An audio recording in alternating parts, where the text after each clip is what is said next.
buenos días a toda la República Dominicana. Un saludo muy especial para las personas que nos sintonizan a esta hora a través de Color Visión y nuestro canal de YouTube Espejo 360. Doctor, buenos días. Buenos días, hermano. ¿Cómo se siente? Muy bien, doctor. Comenzó noviembre, ¿eh? Este año más rápido, Bueno. más rápido. Bueno, y Melissa nos dio 2 semanas completas de lluvia y Cierto. provocó muchos daños además de República Dominicana, en Jamaica, Haití. Jamaica prácticamente lo destrozó. Cierto. Haití provocó decenas de muertos. Cuba sufrió daños extraordinarios. Fue una tormenta que luego se convirtió en un huracán categoría 5. Cierto. Llegó y golpeó a Jamaica categoría 5 y dejó muchos daños en el Caribe. Cierto. Bueno, también esta semana se ha estado debatiendo mucho el tema de las ARS, la forma en que están trasladando afiliados de una ARS a otra de manera inconsulta, pero además si seguir tratando de ver de qué manera logra que desde las ARS no se discriminen a las mujeres y a los envejecientes porque van más al médico. Entonces están tratando de corregir eso. Eso evidencia que en algún momento tendremos que sentarnos a modificar la ley de seguridad social. Hay muchas cosas interesantes. También vamos a conversar con Waldis Taveras, experto en municipalidad, para abordar todo lo ocurrido en las últimas semanas con Melissa, las inundaciones en la capital y los desafíos del Gran Santo Domingo. Nos vamos a la semana 360 y regresamos en unos minutos. ¿Qué tal, amigos? Bienvenidos a este resumen informativo Semana 360. La Junta Central Electoral presentó el jueves los nuevos diseños de la cédula de identidad y electoral que incluirán el escudo nacional y la imagen de Juan Pablo Duarte tras recibir la aprobación oficial del Instituto Duartiano y la Comisión Permanente de Efemérides Patrias. El encuentro con los titulares de las entidades arriba señaladas, encabezado por el presidente del órgano electoral, Ramón Jaques Liranzo, tuvo como objetivo garantizar el uso correcto de los símbolos patrios en el documento conforme a las leyes y al respeto de la identidad nacional. La recién llegada embajadora de Estados Unidos en República Dominicana, Lid Francis Campos, visitó la tarde del jueves la Catedral Primada de América, considerada una parada prioritaria por su profunda fe católica, donde realizó un recorrido por las instalaciones y asistió a una misa que se estaba celebrando, durante la cual recibió la bendición del sacerdote, de acuerdo con un video difundido en redes sociales. El gobernador del Banco Central de la República Dominicana, Héctor Valdés Albizu, destacó que la solidez del flujo de divisas provenientes del turismo, las exportaciones, las remesas y la inversión extranjera directa ha sido determinante para mantener la estabilidad cambiaria y fortalecer las reservas internacionales del país pese al entorno internacional adverso. Entre enero y septiembre del año 2025, el país recibió más de 21.400 millones de dólares para esas 3 fuentes principales: 8.500 millones por turismo, 8.900 millones por remesas y 4.000 millones de dólares por inversión extranjera directa, con énfasis en los sectores minero, energético y de telecomunicaciones. Las pérdidas económicas derivadas del paso de la tormenta Melissa podrían superar los 17.000 millones de pesos diarios, según estimaciones de economistas y gremios empresariales, mientras que la Facultad de Ciencias Económicas y Sociales de la UAS calculó que el país dejó de producir más de 10.000 millones de pesos por día en el tiempo en que las actividades productivas fueron suspendidas oficialmente. Las estimaciones reflejan el golpe sufrido por los sectores de consumo, comercio, manufactura y agropecuario tras la suspensión de las actividades productivas en gran parte del territorio nacional. El presidente de la República, Luis Abinader, afirmó el jueves que el país ha llegado a un punto de no retorno donde el cambio del sistema penitenciario dominicano es ya irreversible. Al encabezar el segundo encuentro nacional de apoyo a la reforma penitenciaria, el mandatario puntualizó que la reforma no solo busca garantizar los derechos humanos de los privados de libertad, sino también prevenir la criminalidad y dar paz a los ciudadanos. El Ministerio de Salud Pública informó que la República Dominicana mantiene en cero los casos de cólera durante la semana epidemiológica número 42, según el más reciente boletín emitido por la Dirección de Epidemiología. La entidad destacó que continúa el reforzamiento de las medidas preventivas en la frontera y en otros puntos de entrada al país, junto con el monitoreo permanente del Sistema Nacional de Vigilancia Epidemiológica. Hasta aquí el resumen informativo Semana 360, informó Joaquín Caraballo.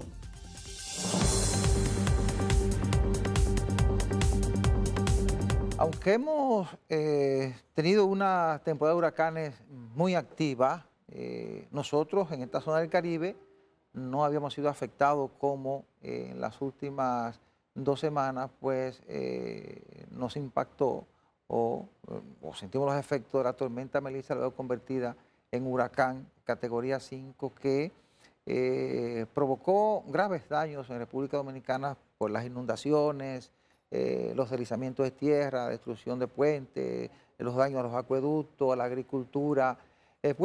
Y otros países del Caribe como Jamaica, como Haití y Cuba, pues sufrieron daños terribles porque ahí sintieron los efectos de manera directa de Melissa convertido en huracán. Mucha gente dirá, bueno, han pasado 2 semanas de eso, ciertamente, pero nosotros tenemos un gran aprendizaje en esto, y es que las autoridades gubernamentales, por la experiencia que hemos tenido en otros tiempos con huracanes y tormentas tropicales, decidieron tomar medidas preventivas que de una forma u otra contribuyeron a que el impacto fuera menor en República Dominicana. Lo digo por los niveles de lluvia que tuvimos en estas 2 últimas semanas, la saturación de los suelos, y aún así nosotros logramos sobrepasar esta situación sin dificultades como las que vivimos en otros tiempos. Yo recuerdo que en el año 2022, en el 2023, hubo lluvias aquí en la capital que provocaron decenas de muertos. Provocaron daños terribles, inundaciones de edificios, destruyeron vehículos, las calles se convirtieron en ríos. Sin embargo, tuvimos niveles de lluvia muy parecidos y más prolongados, sí. Y bueno, la situación fue diferente. Es decir que nosotros a veces cuestionamos decisiones que se toman porque no ocurrieron las cosas que se proyectaban que podían ocurrir, pero digo que es mejor a veces que usted tome las medidas preventivas y que no le ocurra la desgracia, a quedarse esperando para ver si toma la medida o no, que ocurra la desgracia, entonces después recibir la crítica y venir las lamentaciones de parte de usted que está llamado a tomar las decisiones. Claro, indefectiblemente nosotros nos encontramos en la ruta de los huracanes. Sí, claro que sí. Y los huracanes son parte de fenómenos naturales que por más que uno invente y cree, no lo va a poder contener porque uno no sabe la fuerza con que viene. Sin embargo, las medidas preventivas disminuyen claro que sí. la posibilidad de resultados trágicos. Pero hay muchas cosas que contribuyen a que los resultados sean peores. Por ejemplo, la mayoría de la gente tiende a hacer asentamientos urbanos sí. en lugares en donde son propiedad, entre comillas, para decirlo de un modo, de los fenómenos naturales. Por ejemplo, cauces de los ríos. Usted sabe que ha habido tragedias aquí en el pasado. Y esas cosas tienen que enseñarnos, ¿verdad?, a qué evitar y a qué potenciar. Otra cosa es que hemos tenido hasta, yo diría que suerte, en cierto modo. ¿Por qué razón? Porque la trayectoria de Melissa fue una cosa increíble que nosotros prácticamente recibimos el mal menor claro. dentro de los países afectados.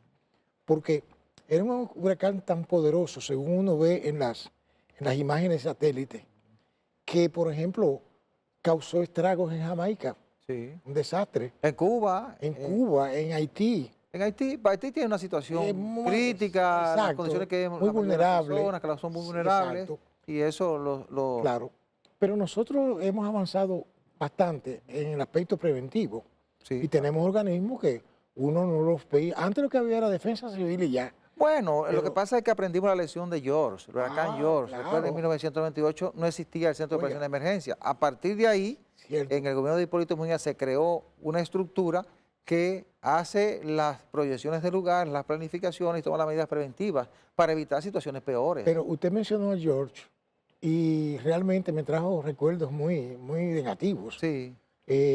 como a todos aquí.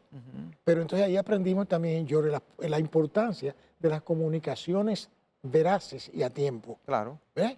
Porque ahí no hubo una comunicación efectiva. Después de ahí, a partir del 2000, es que comienza, como usted acaba de decir, a complementarse toda una política. No, y una estructura, claro. ¿Usted comprende? Claro. Y entonces hoy tenemos que se trabaja en coordinación y eso disminuye, aunque hay cosas que no pueden evitarse. Yo siempre he dicho que los gobiernos tienen que tratar de evitar que la gente se vaya al lugar en donde puede causar. Hay que trabajar en eso. Sí. Por ejemplo, el pasado gobierno del presidente Danilo Medina trabajó mucho. Sí. Recuerde que mudó la barquita. Exactamente. Ya eso no es noticia en República Dominicana, la barquita. Claro. Con llueva o haya huracanes o no. Efectivamente. Comenzó el proyecto Domingo Sabio y Luis Abinader lo terminó. Por lo menos hasta desde donde comienza la ciénaga, ahí, donde termina donde termina la avenida Camaño, la construyó hasta el puente de la 17. Hay una avenida amplia, se ampliaron las calles que bajan hacia el río, se construyó una avenida que impide que la gente construya casitas a orilla del río. Y entonces eso evita que cuando nos afecte una tormenta, un huracán, pues tengamos los mismos problemas que tenemos en otras zonas donde la gente vive en el cauce de los ríos, en las orillas de los ríos. Y bueno, se roban los espacios de las cañadas. Entonces cuando vienen las grandes crecidas, esos ríos recuperan su zona y terminan impactando las viviendas, las destruyen, a veces arrastran a personas a sus propiedades y eso provoca un impacto extraordinario. Entonces hay que trabajar con eso, seguir mudando, no solo en la capital, sino en otras ciudades, a las personas que viven en zonas muy vulnerables. Esa es una tarea pendiente en muchas zonas de la República Dominicana. Y yo creo que poco a poco hemos ido avanzando. Hemos citado lo que pasó en el 98. A partir de ahí aprendimos la lección, creamos una estructura que nos permite a nosotros planificar. Lógicamente hay que modificar eso, hay que actualizarlo, pero nos permite planificar y tomar medidas para evitar situaciones peores. Así que debemos estar preparados, siempre atentos a tomar las medidas que sean necesarias, porque, como usted decía, estamos en la ruta de los huracanes. Claro. Y ahora entró noviembre, que es el último mes de la temporada de huracanes, que comienza el 1 de junio y termina en noviembre. A veces hemos tenido noviembres muy activos. Pero hay una variación. Y por eso digo que la naturaleza es impredecible. Claro. Porque, por ejemplo, en tiempos pretéritos o pasados, ya la temporada ciclónica empezaba a amainar en octubre, porque era el septiembre del pico. Claro. Era el pico. Ahora hemos tenido tormentas y huracanes hasta en diciembre, no me equivoco. Sí. Es decir, esto ha cambiado mucho en el cambio climático. Así que debemos seguir atentos. Claro. Hemos tenido suerte porque esta es una temporada de huracanes que es muy activa. Se pronosticaron por lo menos 13 huracanes, entre tormentas y huracanes, 7 de ellos fuertes.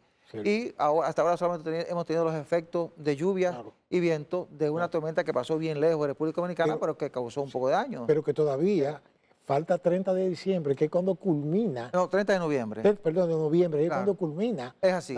Sí. Ok. Vamos a hacer la pausa, doctor. Al regreso vamos a conversar con Waldis Tavera, que es un especialista en asuntos municipales, para analizar lo que pasó en la capital, precisamente con Melissa, las lluvias y por qué no ocurrieron tantas cosas o desgracias como ocurrió en el 2022 y 2023. Perfecto. Regresamos en unos minutos. Nos acompaña Waldis Taveras, especialista en municipalidad. Hemos invitado a Waldis, que es un hombre conocedor de la ciudad capital, es un hombre conocedor de las precariedades de las ciudades en República Dominicana, de cómo se manejan las alcaldías. Nosotros sufrimos en los últimos días los efectos de la tormenta Melissa. La capital dominicana, Waldis, el Gran Santo Domingo, que en el 2022 y en el 2023 sufrimos los efectos de lluvias continuas concentradas en la capital, y provocó inundaciones y daños terribles. Eso nos dio una idea de qué tan difícil es la ciudad del Gran Santo Domingo, las precariedades que tiene, lo vimos por las inundaciones. Ahora con Melissa también sufrimos grandes inundaciones, han sido varios días de lluvia. ¿Cómo analiza Waldis esos fenómenos del 23, del 22, del 23 y lo que pasó ahora con Melissa? Pues los niveles de lluvia ahora fueron muy parecidos y más prolongados. ¿Cómo lo analiza Waldis? Saludos y buenas tardes, buenos días y buenas noches, porque como queda en la nube, en cualquier momento se llega. Así es. Un placer compartir con ustedes dos grandes amigos.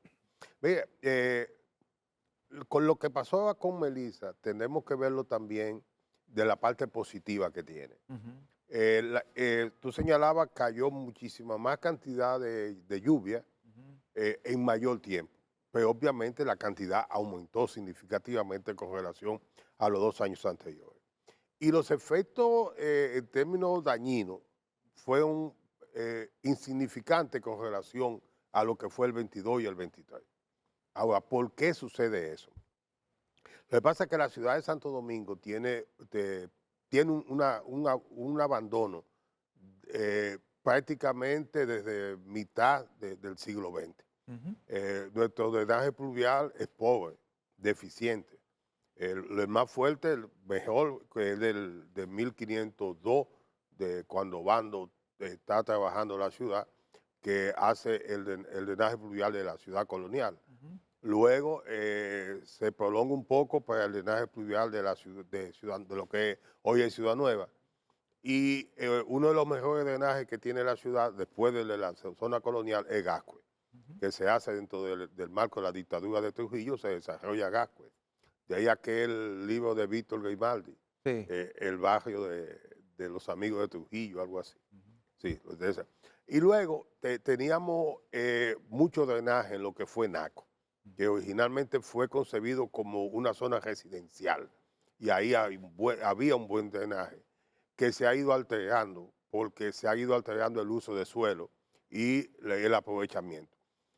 Eso sin dar significado para luego tú tienes lo de los prados, que se forma alrededor de unas lagunas que habían y se rellenan, y la urbanización Fernández, esa es la finca de los Fernández, y nada más uno tiene que ver el parque de la urbanización Fernández en la Núñez de Casa con Gustavo Mejía Ricard, Claro. que es la otra.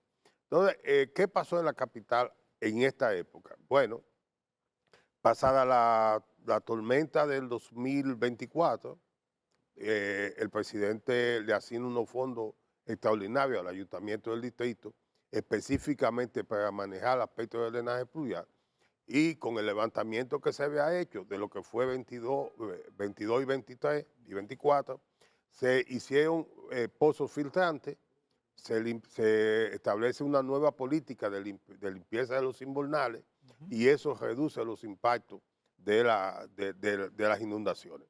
Ahora, esa no es la solución. La solución no puede ser un asunto mediático para cuando venga. Tenemos que saludar que eso se hizo de manera preventiva, pero la necesidad es que se haga y se aproveche un verdadero drenaje pluvial que permanezca. Y es aprovechable. Ya la ciudad de Santo Domingo tiene la infraestructura base para tener ese drenaje pluvial, siempre y cuando, y mi opinión muy humilde es que no se puede seguir haciendo propuestas con el manejo de los dos tipos de agua. Ahora, ¿no influyó en eso, Waldy, el hecho de que en aquella ocasión, tanto en el 22 como en el 23, la concentración de lluvia, los niveles de lluvia fueron de manera continua durante prácticamente 1 o 2 días? Ahora llovía, paraba, entonces eso quizá daba tiempo a que drenara un poco. No quizá que el sistema de drenaje sea tan efectivo como para resistir lo que ocurrió en el 22 y en el 23, no sé si me entiende. Mira, sí, Osiris de León tiene una explicación que yo la asumo de mi maestro, y él dice que cuando hace la comparación por el tiempo que pasó lloviendo y aquella que fue rápido, se puede comprobar que prácticamente fue la misma cantidad en términos reales. Lo que usted señala es verdad. Llovía, se paraba, pero si los invernales hubiesen estado tapados, no drena. Entonces, esa es una de las cosas. Lo otro es que, miren, en todo esto, cuando pasan estos fenómenos en las ciudades, el accionar, la vida social de esa ciudad plantea soluciones. Lamentablemente aquí no se ha hecho. Sí. Solamente se pretende resolver en lo inmediato y no pensamos hacia el futuro. ¿La solución cuál es aquí? Mire, aunque a mucha gente no le guste, con la construcción del metro de Santo Domingo, se hicieron las galerías, que no son más que los túneles por donde se lleva el agua. Y esas galerías tiene tres galerías o túneles. Uno que es para el drenaje pluvial, otro que es para las aguas servidas o aguas negras, y otro que es para el cableado urbano. Por eso, el precio del metro de Santo Domingo no podemos verlo solo en comparación a lo que cuesta el metro en otras ciudades, porque esta tiene un componente adicional. Y no lo hago como una defensa a de Andino y eso, sino que yo fui testigo del cambio que se produjo cuando se iba a hacer el metro de Santo Domingo, porque en esa ocasión hubo que llevarlo al ayuntamiento de la capital. Yo era el secretario del consejo de la sala y estuve presente en la presentación del metro, los reclamos de los regidores y la decisión de Andino de hacerlo así, ampliando, aunque se fuera más costoso. Entonces está la galería de la Máximo Gómez, alrededor del metro, que se interrumpe frente al Ministerio de Educación y que debe tener ya una salida hacia el Mar Caribe. Ellos hay una que esa está terminada, que es la de la Ortega y Gasset, junto con el túnel. Se hizo una galería más pequeña, pero que termina por el Banco Agrícola. La otra es la de la Núñez de Cáceres, que ya esa la conocemos. Claro, la de la Núñez de Cáceres comenzaba de la Gustavo Mejía Ricard hacia abajo, pero en la construcción del metro, esa ampliación del metro, bajaron con la tuneladora y la empalmaron ahí. ¿La empalmaron? Sí, y eso es lo que garantiza que ahora ese parque lo aproveche la alcaldía, limpia, le da mantenimiento y por más que llovió, la laguna no se llenó. Y entonces drena con más facilidad y no tenemos entonces reduce las inundaciones en los prados. Vale. Yo tengo mucho tiempo residiendo en la zona colonial, prácticamente toda su vida. Sí, todo el tiempo. ¿Y la oficina ahí también? Sí, claro. Y yo nunca había observado un fenómeno que he observado de un pequeño tiempo para acá, y es el siguiente: la zona colonial inundada hasta la nariz.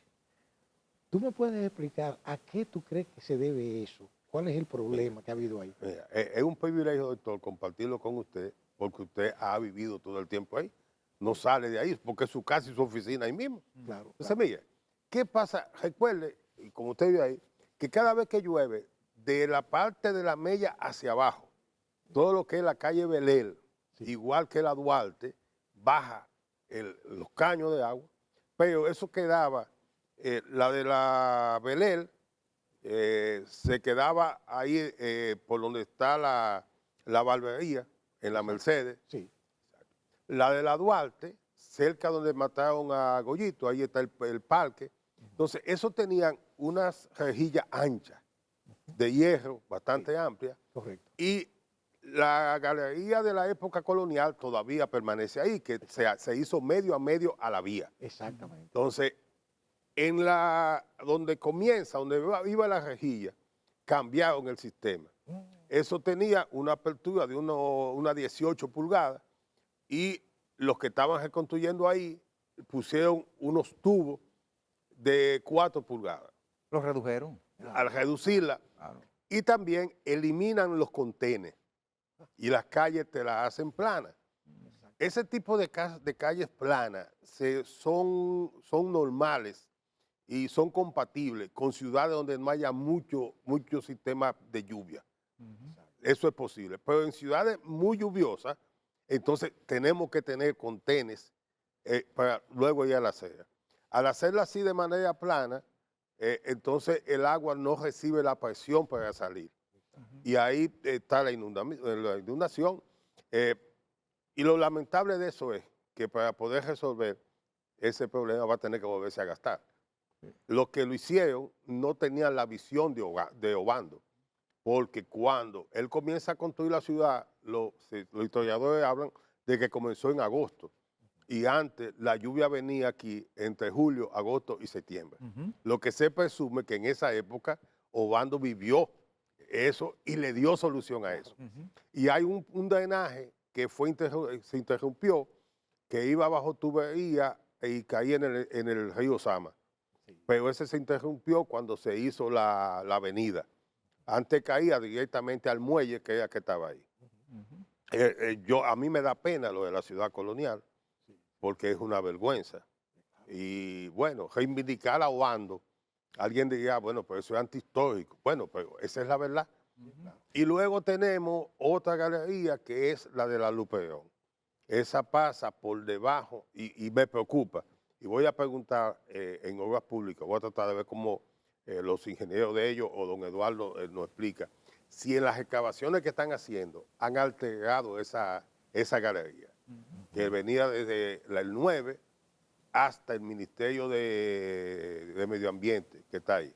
Sí. Waldis, solucionar el problema del drenaje en la capital, ¿de cuántos miles de millones estaríamos hablando? Mira, en el proyecto el primer plan de ordenamiento de la ciudad comenzó por un estudio de los italianos que vinieron de una cooperación que localizó Peña Gómez siendo síndico de la capital. Hace mucho. Y la continuó Fello. Sí. Y ellos presentan su informe ya en la gestión de Corporal. Okay. Ese libro, yo por casualidad lo conseguí en estos días, porque estábamos viéndola, y lamentablemente lo tengo todavía en mi vehículo, pero te lo voy a pasar. Ellos calcularon en esa vez que el trabajo, y eso era el Gran Santo Domingo, estaría en $3 millones. 3 millones. Pero eso fue trabajo de 1989-90. Sí, eso Y hablaban de 2,000 y pico de invernales que se necesitaban en ese momento. Yo presumo que ahora se nos va a necesitar. Durante la gestión de Alejandro Montá, si no me equivoco, creo que en la CAS, se hablaba de 20,000 y pico de millones hace como 15 años. No, después se habló de 700 mil millones, 100,000. En el 2010 se presentó una propuesta. Pero es que esta propuesta casi todas ligaban los dos servicios. Entonces yo digo, hay que hacer propuestas solamente con el drenaje pluvial. Porque las aguas servidas o aguas negras te necesitan plantas de tratamiento, una inversión constante, porque tú tienes que estar echando producto a la planta, tienes que estar manejando. Entonces, eso es más complejo. Y además, el propio Distrito Nacional no tiene espacio donde tener una planta de manejo de residuos. Entonces, obligatoriamente habrá que buscar fórmulas, porque tampoco la ciudad va a resistir mucho que le sigamos sobrecargando el subsuelo con agua servida. Si se conectaran esas excavaciones, esas estructuras que se crearon como desagüe cuando se construyó el metro y la que se construyó en la Avenida Núñez de Cáceres, si se conectaran con el sistema actual, ¿se pudiera resolver en parte o el sistema que deba construirse tiene que ser más abarcador, más amplio? Porque el sistema te lleva los residuos del invernal al filtrante y del filtrante a lo que los ingenieros llaman, los hidráulicos, un centro de recopilación que es más grande. Entonces tú tendrías, para poner un ejemplo, todo lo de Villa Juana podría llegar hasta un estanque, pero subterráneo, una galería más amplia, y de ahí entonces usar a las galerías normales que la va a llevar hasta el Mar Caribe. Decía el presidente... Sin embargo, este dato, para que todo eso funcione, tenemos que limitar y evitar que los plásticos lleguen hasta esos invernales. Hay que educar también a la población, lógicamente. Decía el presidente que el trabajo que se ha hecho con las cañadas, esos trabajos de encachado, ha contribuido a mermar los niveles de inundaciones en la capital y que va a hacer un plan más amplio que va a abarcar San Cristóbal, el Gran Santo Domingo. ¿Cree que ciertamente eso ha ayudado, ese trabajo que se ha hecho con las cañadas y que pudiera ayudar a solucionar el problema definitivamente? Sí, el trabajo de la cañada hay que mantenerlo, porque los asentamientos humanos que tenemos terminan con muchos de sus residuos en las cañadas. Claro, la mayor parte de la cañada están en la provincia de Santo Domingo. En el distrito hay unas 52, pero hay gente de cañada grande y pequeñita, y están todas en la zona norte de la capital, con la excepción de una que hay en Arroyo Hondo, que termina en el río Isabela. Entonces, para la capital no creo que hubo mucho impacto, excepto, claro que sí, en la zona norte, donde normalmente no se producen grandes inundaciones, por la misma situación de estar en la parte más alta de la ciudad. Juan, para ponerte en contexto mi pregunta, yo recuerdo desde muchacho que los ayuntamientos, yo soy del interior, y tenían todos los proventos, como le llamaban, la gallera, el mercado, el otro. Los juegos de billar. Sí, entonces también, y los espectáculos. Entonces yo, observando la ley municipal, me doy cuenta que es una especie de gobierno, tiene todas las facultades. Y yo me pregunto, viendo la forma en que se hacen las cosas ahora, ¿habrá cedido el ayuntamiento parte de sus poderes? Porque el ayuntamiento tiene que ver con señalización de vías, con parqueos públicos y hasta privados, porque hace sugerencias. Y yo veo que ahora el ayuntamiento no tiene como ningún papel significativo, se le menciona. ¿Tú piensas que ha disminuido la influencia del ayuntamiento como poder municipal en todos esos proyectos? Mira, hay que verlo quizás señalarlo envuelve un reto, pero durante la dictadura se produce la ley 3455 y 3456, una solamente para el distrito de Santo Domingo, sí, claro, y otro que era para el resto del país. Sí, claro que sí. Entonces, eso hay que señalarlo. Había también una ley de suficiencia financiera del ayuntamiento de Santo Domingo. Cierto. ¿Qué competencia tenía según esa ley, tal como usted señala? Decía, mira, ustedes determinan las farmacias que obligatoriamente tienen que dar servicio nocturno, porque no tenían el libre mercado que tenemos hoy. Claro. Autorizaba la instalación de galleras, de billares, lo cobraba, claro. Organizaba el tránsito, o sea, el transporte público cuando comienza aquí lo manejó el ayuntamiento hasta llegar ya de manera formal se le quita en el año 2007, pero informalmente se le fue quitando.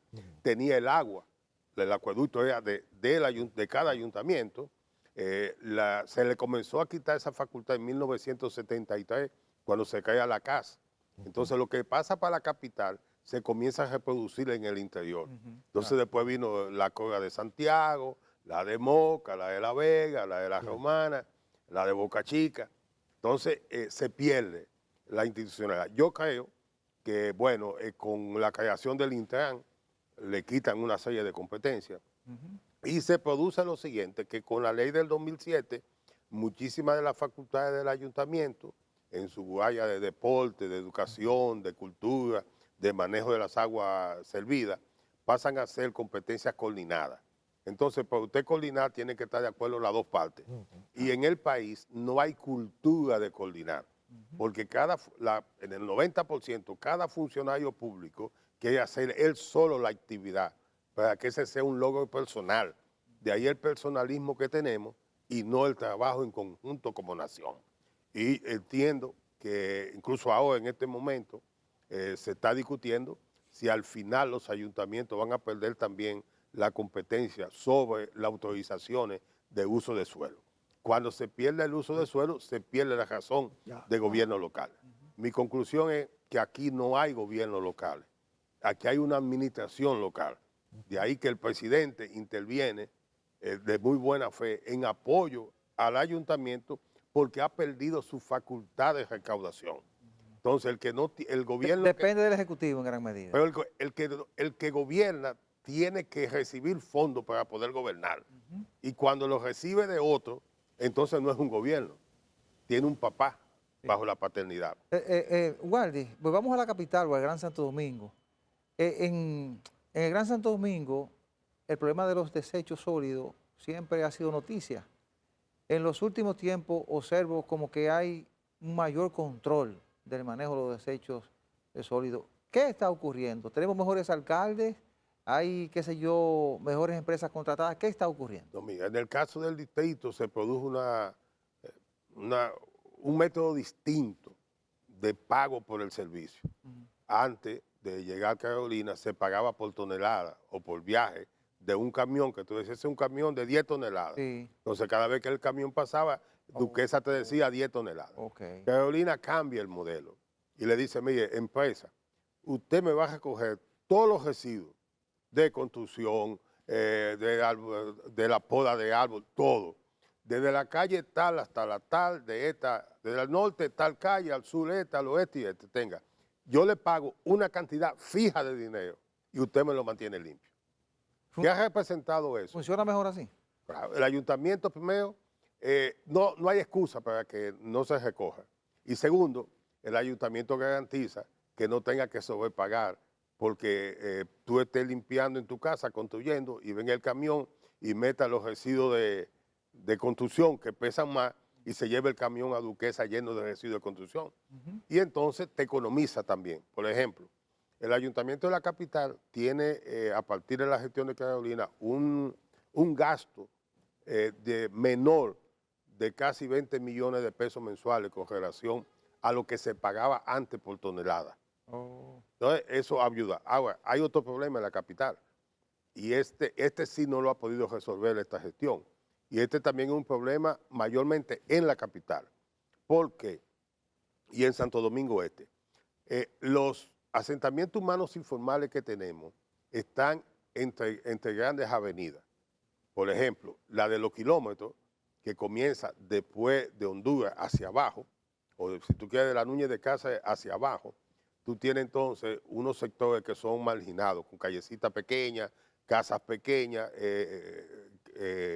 cuartería en patio. Entonces, esa gente, por la forma en que vive en el espacio, no te puede conservar unos residuos sólidos por más de un día, a veces ni siquiera por 10 o 12 horas.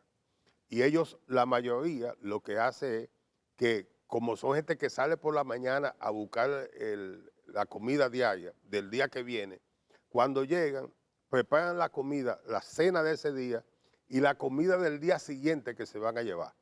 Y entonces, entre 8 y 10 de la noche, la señora o el señor comienzan a sacar la basura a la calle.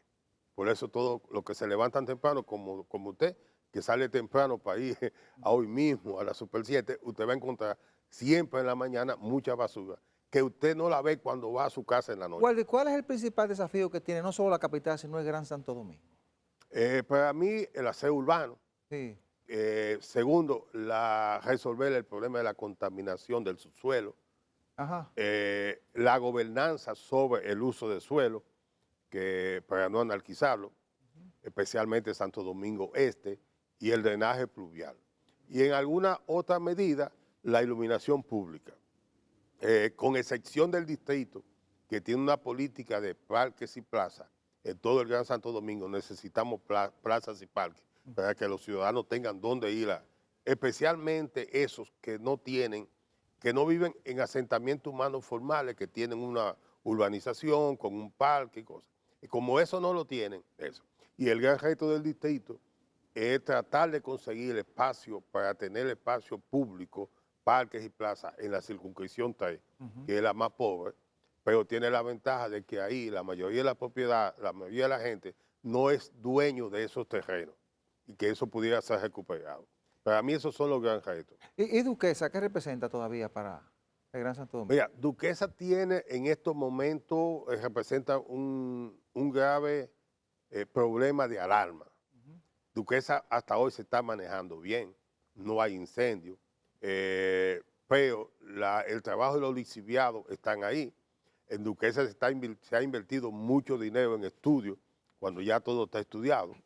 Y Duquesa también es un gran contaminador de su suelo, porque como no trabaja en la planta de tratamiento de agua servida de la CAS, porque en el Gran Santo Domingo hay unas 12, y creo que nada más están funcionando 4, las otras están dañadas. La gran planta, que fue la de la Jacobo Magluta, no está funcionando realmente. Entonces las aguas servidas, todos esos camiones tanqueros que limpian los pozos sépticos, van y terminan echando en Duquesa. Al echarlo en Duquesa no hay tratamiento porque no tiene planta de tratamiento, eso termina en el río Isabela, y del río Isabela, siendo el mayor afluente del agua subterránea que llega a la capital, al distrito, eso representa un gran reto. Y lo otro, hay que tratar de cerrar la Duquesa, y es un cierre técnico que mientras estemos cogiendo prestado y en los préstamos se establezca que la entidad que presta escoge quiénes van a hacer los estudios, y los estudios ya están hechos, ellos se llevan el 60 y 70%. Entonces tú nada más tienes un 40% para inversión. Duquesa si no se le aumenta el presupuesto a Duquesa, Duquesa en cualquier momento colapsa, porque Duquesa está recibiendo entre $2.50 por tonelada, mientras el sector privado que tiene Higüey y San Francisco recibe entre 8 y $10 por tonelada. Y ese es un dinero que lo pagamos todo a la fiducia de residuos sólidos. Sí, con la nueva ley, ¿verdad? Sí, correcto. Finalmente, la disposición legal y el proyecto que ha impulsado el gobierno para construir un vertedero en cada provincia o por regiones para hacer un mejor aprovechamiento, ¿eso está avanzando? ¿Eso está detenido? No, la ley se promulgó en julio y todavía no, aunque lo aprobó el Congreso, del Senado hay que llamar, mandarlo a Palacio para que se promulgue. De todas formas, el presidente también en un momento habló que la iban a revisar. Pero había un proyecto en marcha, yo recuerdo Domingo Contreras trabajó con eso, Nene Cabrera cuando estaba en el PROPE trabajó también con el vertedero de la Romana, me parece. Ellos tenían Domingo tenía un proyecto que era Dominicana Limpia. Okay. Y cuando llega Nene comienza un proyecto para cerrar vertedero. Pero en ese proyecto le faltó una pata, porque estaban poniendo balanza para pesar, estación de transferencia, pero no tenían disposición final. Entonces, si tú no tienes la disposición final, ¿a dónde la va a llevar? Bueno. Ellos hicieron parte de un trabajo, hicieron algunas remediaciones que son significativas. Por ejemplo, la de Moca, se hizo una remediación importante, en Baní también, pero el mejor de los proyectos es el de Dajabón. Ahí se hizo un gran trabajo y se está manejando con criterios más o menos técnicos. Pero lo demás, el país sigue con cerca de 300 vertederos a cielo abierto.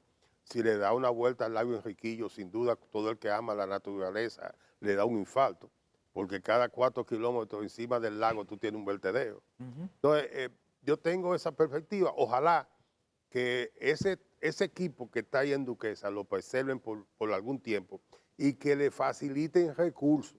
Usted puede ser el mejor técnico y el mejor administrador, pero si usted no tiene recursos, usted no puede hacer nada. Muy bien. Gracias Waldis Taveras, experto en municipalidad. Ustedes, gracias por su atención. La cordial invitación para el próximo domingo a la misma hora y por este canal. Buena suerte, buenos días.